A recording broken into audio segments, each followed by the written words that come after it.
This video on FPL TV is very proudly sponsored by OneFootball.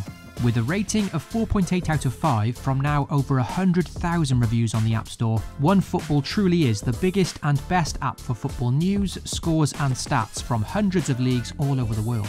As for FPL, you can choose to follow every team in the Premier League on OneFootball and then get live updates from all the goals and assists every game week. Download it now completely free using the link in the description box below. Hey guys, and welcome back to FPL TV. Before looking to the big double game week 28, let's see how the free hit team performed in blank game week 27. With a triple up of both Arsenal and Liverpool in my squad, and with both those teams not having a fixture last game week, the plan I made a few weeks back was to always utilise the free hit here for blank game week 27. It was a decent start to the free hit on Friday night, with budget keeper Fraser Forster at Southampton keeping a clean sheet against Norwich. There was no goal for Broja, but if I was offered 8 points between my two budget options in the opening game, I'd have certainly taken it.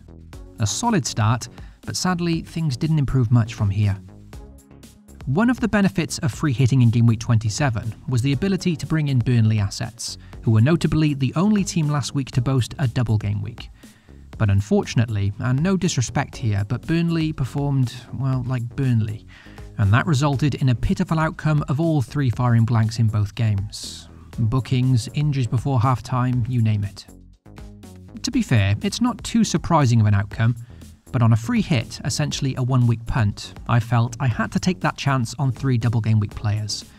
And in fairness, ironically, they did tempt us all by performing so well in their previous double game week 26, where they returned to back-to-back clean sheets and scored 4 goals against Brighton and Spurs. Truly typical FPL shithousery. The other benefit of free hitting in 3 Burnley players, however, is that thank goodness they immediately leave my team in the following game week, and at least now I'm not stuck having to transfer them back out again. Elsewhere in the free hit side, one of the fixtures I really liked the look of was Man City against Everton, and with City having just lost to Spurs in their previous fixture, I really fancied them to turn up here. Sadly, that too ended up in disappointment, with only the highly owned Cancelo returning points of note, and even he was quite fortunate, with Man City somehow surviving a very dubious penalty call. Perhaps the most notable moment of my game week though was the captaincy in this game, as I took a bit of a gamble and gave the armband to Mahrez, and he was subsequently benched by Pep Guardiola. A disaster. Now, I've never considered myself a particularly good FPL player, but despite that, I always strive to make decisions backed up with good, solid logic. This Mahrez captaincy, however, was the first real Hail Mary that I've thrown all season, the first decision based purely on gut feel. And in what has been a pretty consistent FPL season for me so far, this was one of the moments I can certainly look back on as an outright mistake. It's not that Mahrez was a poor option, but more that the possibility of a benching was always there, so I should have played it safer with either Kane or Son, who at least I knew for a fact were going to start. A poor move simply because it came with unnecessary risk, the key word there being unnecessary.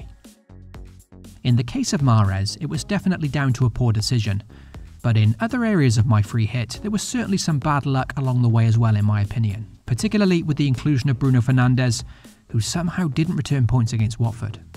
In that first half alone, Fernandes had 3 golden chances to score and spurned all of them. If he had taken just 1 or 2 of those, on another day I'd be looking at a much better free hit result. But in FPL, things can't always go your way.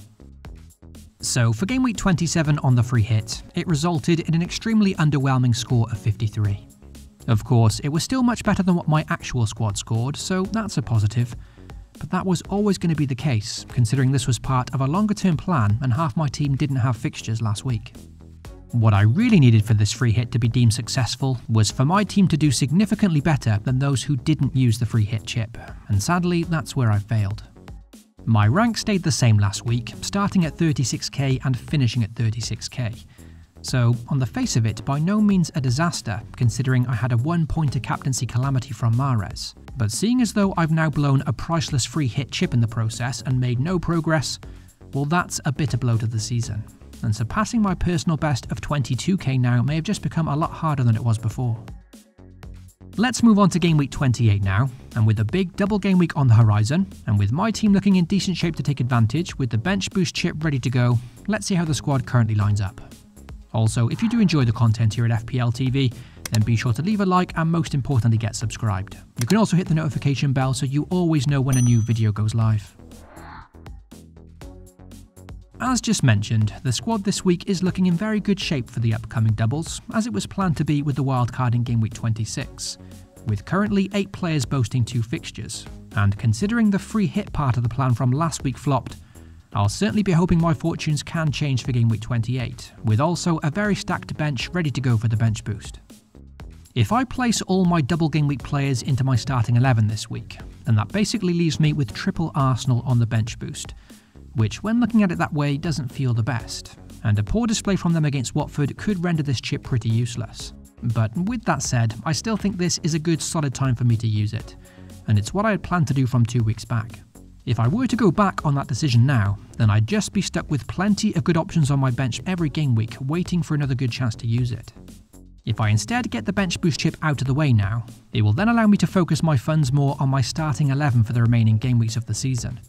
And when some other double game weeks do arrive later in the season, I'll no longer have to worry about continuing to spread all my funds amongst a strong 15-man squad. In fairness, for this game week I still have a free transfer to use as well, and although my team is in a good position to roll the free transfer this week, I may still make a few transfers to try and make the bench boost even stronger. So let's talk through some of those potential moves now. The big news for Gameweek 28 is that although we've known for a while now about 6 teams having 2 fixtures this week, well, just some days ago, Chelsea's fixture against Norwich has also now been slotted into Gameweek 28 as well, therefore also giving Chelsea and Norwich a double game week this week, and most notably providing Chelsea with a double game week of Burnley and Norwich, 2 very enticing fixtures. Investing into their attack is difficult for me, but there is the possibility to invest in their defence, with Van Dijk the one player who'd have to make way. What I'll now be weighing up before the deadline is which Chelsea defensive option to go for, and all 3 of Rudiger, Thiago Silva and Reece James offer something different. Rudiger perhaps the safest and sensible in terms of minutes, Thiago Silva the budget-friendlier option to save some funds, and Reece James the riskier but certainly more explosive. Rotation is of course a worry here, and none are guaranteed to play both games, but considering the nature of their double game week facing Burnley and Norwich, I feel it's probably worth the risk to own at least one of them. Either way, Chelsea's fixtures in general look excellent right through to the end of the season now anyway, so even if I were to be hit with rotation in this double game week, a Chelsea defender should provide me with a good long-term option regardless. Due to this risk of rotation, their goalkeeper Edouard Mendy also came into my consideration, but unfortunately I don't have any cash in the bank to upgrade Ramsdale directly, so that would take a -4. The other transfer option I was considering this week was to sell Lacazette for a double game week forward, with the informed Che Adams an option to potentially come in. St Maximin could too be a consideration here, with Newcastle notably now having back-to-back double game weeks, in other words 4 fixtures in just 2 game weeks. But with uncertainty over his fitness, and with these 4 games set to come thick and fast, St Maximin may unfortunately be too risky of a transfer for me, given his previous injury record. Che Adams, on the other hand, has 3 goals in his last 4 league games, and boasts a double game week against Aston Villa and Newcastle. In Game Week 29, he also then faces a decent single game week fixture at home to Watford, so certainly a tempting option this week to strengthen the bench boost chip. It is worth noting though that neither of these options have a fixture in Game Week 30 whilst Lacazette does, and with me having no free hit chips left, that's one of my reluctancies to get rid of him. In fairness to Lacazette, he does have a double game week of his own coming up in the following Game Week 29, albeit a difficult one, and with Lacazette currently my most expensive forward, he's also my closest route to bring Harry Kane back in the near future. So that's why I may keep hold of him for now, and simply hope he justifies his place on my bench boost against Watford this week. So that's all my potential transfer activity discussed, with all eyes on that Chelsea double game week and a view to strengthen my bench boost. Van Dijk to Reece James is the transfer I'd say I'm leaning most towards, but I need to give it some more thought before the deadline. As for the captaincy in Game Week 28, despite having plenty of double game week players, I have to say I'm not particularly convinced on any of them enough to hand the armband to them over Mo Salah, despite him only having the single game week. Of course, there's a few of them still in my consideration, and perhaps a week or 2 ago, Coutinho was looking a very interesting option, especially with him facing Leeds in one of his 2 games. However, after recent blanks from him against Newcastle, Watford and Brighton, And with Leeds since changing their manager, therefore not knowing how they'll respond, that does put me off the idea slightly. Given that Leeds have appointed their new manager, that too makes Rafinha a potential shout, and could spark his form back into life. But again, there's uncertainty there, and as much as I love Rafinha as a player, his FPL returns haven't been explosive enough to warrant the armband, I feel. If I am to go away from Mo Salah with the armband this week, then honestly, I think the most likely alternative for me is Jose Sa in goal, with Wolves boasting 2 home fixtures against Palace and Watford. Wolves have only conceded 10 goals at home this season in 12 games, one of the best home defensive records, whilst their opponents Palace and Watford are some of the lowest scorers on the road.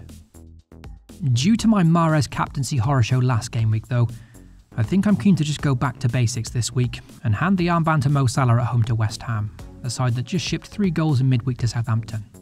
Not an easy fixture by any means, but that's where the captaincy sits at the moment. So that's everything discussed regarding my team for Game Week 28. No transfers have been made yet, but as per usual, if anything does change with regards to my captaincy and transfer plans, then you can see my final locked in team over on Twitter shortly before the Game Week deadline. Good luck to you all for the upcoming Game Week, FPL responsibly, and I'll catch you all in the next one.